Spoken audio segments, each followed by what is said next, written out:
നമുക്ക് ഒരു അസുഖം വരുന്നത്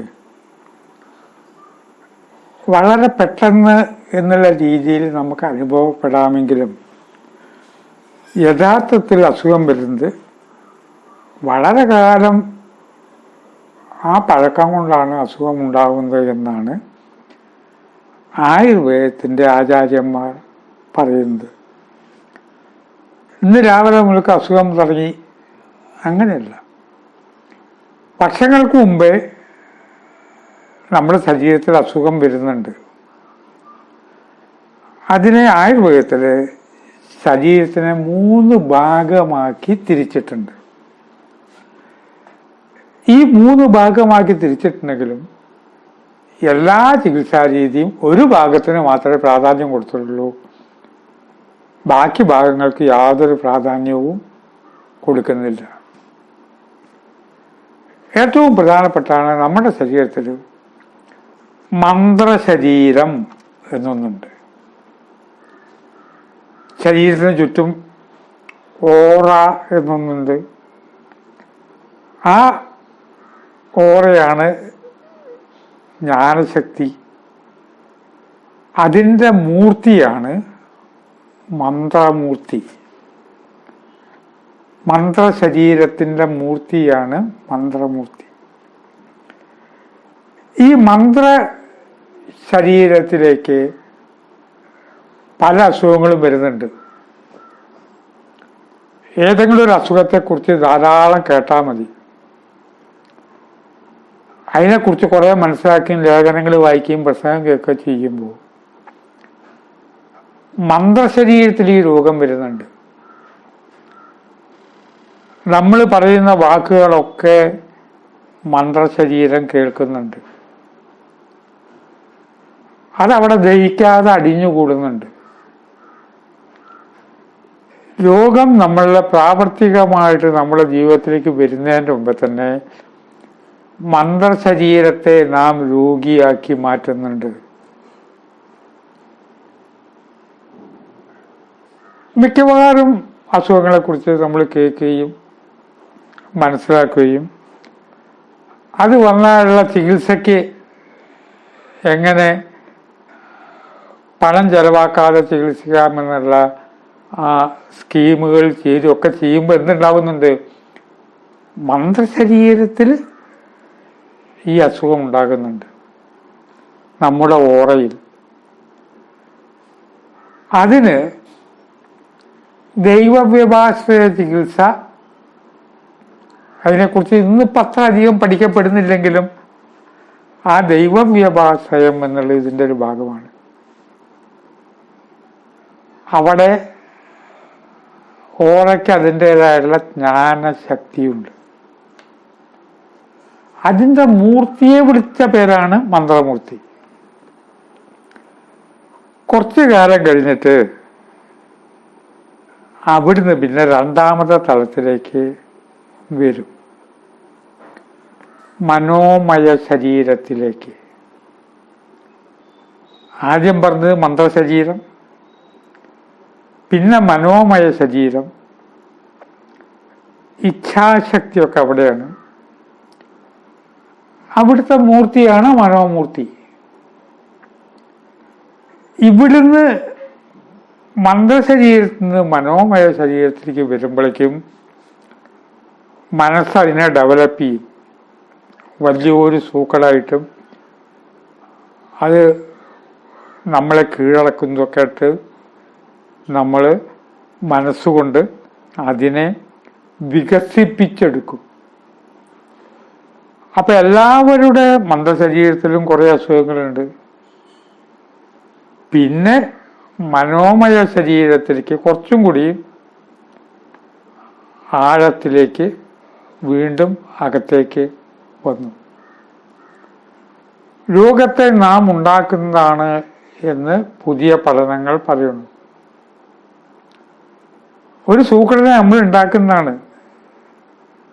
മനോമയ ശരീരത്തോട് പറയണം ആ സൂക്കട് വേണ്ട, ആ സൂക്കടിനെ കുറിച്ച് ചിന്തിക്കണ്ട.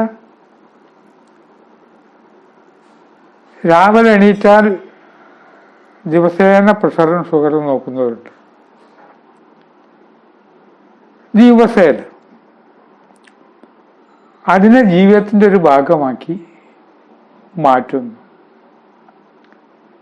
അങ്ങനെ മനോമയ കോശത്തിൽ വന്നു കഴിഞ്ഞാൽ അനുഭവത്തിൽ വരുന്ന മൂന്നാമത്തെ സ്റ്റേജാണ് ദ്രവ്യ ശരീരം. ഇപ്പൊ കാണുന്ന ശരീരം. കിടക്കുക ഡോക്ടർ പറഞ്ഞു, കിടന്നു, പൾസ് നോക്കുന്നു. ചികിത്സയ്ക്ക് ഇപ്പോൾ ഇത് മാത്രമാണ് കണക്കിലെടുക്കുന്നത്. ദ്രവ്യ ശരീരത്തിൻ്റെ അസുഖം മാത്രമാണ് ചികിത്സയ്ക്ക് കണക്കിലെടുക്കുന്നത്. ബാക്കിയൊന്നും കണക്കിലെടുക്കുന്നില്ല. എക്സ്റേ എടുക്കണ അതിനാണ്, സ്കാൻ ചെയ്യുന്ന അതിനാണ്. എക്സ്റേ, സ്കാനിങ് ഇതൊക്കെ അതിൻ്റെ ഒരു ഭാഗം ആണ്. ആ എക്സ്റേ എടുത്തു, സ്കാൻ ചെയ്തു, പ്രഷർ നോക്കി, ഇതൊക്കെ കഴിഞ്ഞ് മരുന്ന് കഴിക്കുന്നു. ദ്രവ്യമൂർത്തി എന്നാണ് അവിടെ പ്രവർത്തിക്കുന്നത്. നമ്മളെ സഹക്കാലത്തും ദ്രവ്യ ശരീരത്തിനാണ്. കലികാലം ദ്രവ്യമൂർത്തിയുടെ ഉപാസനാകാലമാണ്. ഇത് കലികാലമാണ്. കലികാലം ഇനിയും കുറേ കൊല്ലങ്ങൾ കൂടിയുണ്ട്. ഈ കലികാലം എന്നത് ദ്രവ്യമൂർത്തിയുടെ ഉപാസനാകാലമാണ്. കലി എന്ന് പറഞ്ഞാൽ വേഗത, സ്പീഡ്. കലി ഇളകി വന്നു എന്ന് പറഞ്ഞാൽ വേഗതയോടുകൂടി വന്നു എന്നാണ്. മന്ത്രമൂർത്തിയെയും മനോമൂർത്തിയെയും താദാത്മ്യപ്പെടുത്തുന്നതിൻ്റെ പേരാണ് നമ്മൾ ഇന്ന് പറഞ്ഞ ശാക്തേയം. ഇതിനെ രണ്ടിനും കൂടി താദാത്മ്യപ്പെടുത്തും. അന്ധക്കരണം പരിശുദ്ധമാകുമ്പോൾ വൈദികമായ ഭാവന മനോമയമൂർത്തിയിലേക്കും പിന്നെ മന്ത്രമൂർത്തിയിലേക്കും കടന്നു വരും. ഇതിനെയാണ് ലളിതാ സഹസ്രനാമം ചൊല്ലുന്നത്. അത് ചൊല്ലുമ്പോൾ ഈ രോഗങ്ങളിൽ നിന്ന് മോചനം കിട്ടും. ഓറയിൽ നിന്ന് മനോമയം, പിന്നെ ദ്രവ്യ ശരീരം. തന്ത്രയിൽ പറയുന്നു ലളിതാ സഹസ്രനാമം വളരെ പ്രയോജനം ചെയ്യും. ഇത് വളരെ സൂക്ഷ്മമായിട്ടുള്ള ഒരു കാര്യമായതിനാൽ ഇതിൻ്റെ പ്രവർത്തനങ്ങൾ നമ്മൾ കാണില്ല. ഒരു ഗുളിക കഴിച്ച പോലെയോ 2 ഔൺസ് മരുന്ന് കഴിച്ച പോലെയോ നമുക്ക് ഫീൽ ചെയ്യില്ല. ലളിതാ സഹസ്രനാമം വളരെ സൂക്ഷ്മതലത്തിലാണ് പ്രവർത്തിക്കുക. അത് ഓറയെ ക്ലിയറാക്കും. അനുഭവം വെച്ചിട്ട് പറയുന്നു. ലളിതാ സഹസ്രനാമത്തെക്കുറിച്ച് അത് ഉപാസിക്കുന്ന വിവരം അത്ര കാര്യമായിട്ട് പറയാൻ അർഹതയില്ലാതെ വരുന്നതിൻ്റെ കാരണം എനിക്ക് എന്നെ സംബന്ധിച്ചിടത്തോളം 25 കൊല്ലത്തെ അനുഭവമേ പറയാനുള്ളൂ, മുടങ്ങാതെ. ആ 25 വർഷം മുമ്പ് ഇതിനെപ്പറ്റി മനസ്സിലാക്കിയിരുന്നു, പഠിച്ചിരുന്നു. പിന്നീട് ലളിതാ സഹസ്രനാമത്തെ പറ്റി പറയുന്ന ഗുരുനാഥൻ ഒരു തവണ എൻ്റെ പ്രസംഗം കഴിഞ്ഞിട്ട് എന്നോട് പറയാണ് ഒരു പുഞ്ചിരിയോടുകൂടി, ഒന്ന് നോക്കുകയല്ലേ എന്ന്. അദ്ദേഹം ഉദ്ദേശിച്ചത് ഉപാസനയിലേക്ക് നീങ്ങുകയല്ലേ എന്നാണ്. 25 കൊല്ലത്തെ ലളിതാ സഹസ്രനാമം വായിച്ച് പറയാറുണ്ട്, മുടങ്ങിയിട്ടില്ല. ലളിതാ സഹസ്രനാമം വായിക്കുമ്പോൾ മുടങ്ങാതെ വായിക്കണം. പക്ഷേ ഒരു കാര്യമുണ്ട്, ചില ദിവസം രാവിലെ മുതൽ വൈകുന്നേരം വരെ നമ്മൾ ഓരോരോ ബിസിയാണെങ്കിൽ ആദ്യം മാറ്റിവെക്കുന്നത് മെഡിറ്റേഷനാണ്. ബാക്കിയൊക്കെ മാറ്റിവെക്കാൻ പറ്റാത്തതായിരിക്കും. അതിൽ കുഴപ്പമില്ല. ഇതിന് ടൈമും സ്പേസും ഒന്നുമില്ല. പിന്നീട് 2 വായിച്ചാൽ മതി, ചിലപ്പോൾ 3 വായിച്ചാൽ മതി. ആ കൃത്യം ഒരു ഉദയത്തിനും അസ്തമയത്തിനും മുമ്പ് പറ്റിയില്ലെങ്കിലും എണ്ണം തികച്ച് നമുക്ക് വായിക്കാനായിട്ട് പറ്റും. ഇന്ന് സകല കാര്യങ്ങളും ചികിത്സ എന്ന് പറഞ്ഞാൽ ദ്രവ്യ ശരീരത്തിനെ മാത്രമേ കണക്കിലെടുക്കുന്നുള്ളൂ.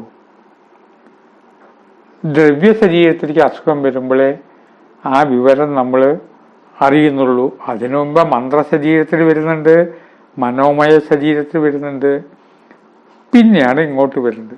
ഓരോന്നിനും ഓരോ മൂർത്തിയുമുണ്ട്. മന്ത്രമൂർത്തി ഓറയെ ബാധിക്കുന്നത്, മനോമൂർത്തി മനോമയ ശരീരത്തിനെ ബാധിക്കുന്നത്, ദ്രവ്യ ശരീരത്തിനെ ബാധിക്കുന്നത് ദ്രവ്യമൂർത്തി.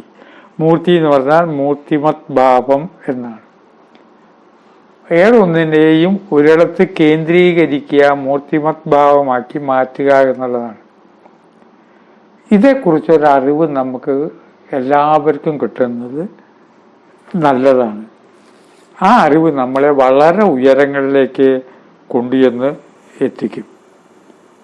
ആ ഉയരങ്ങളിൽ എത്തിക്കാനുള്ള ശ്രമം നടത്തണമെന്ന് ചിന്തിച്ച് വാക്കുകൾ ഉപസംഹരിക്കുന്നു.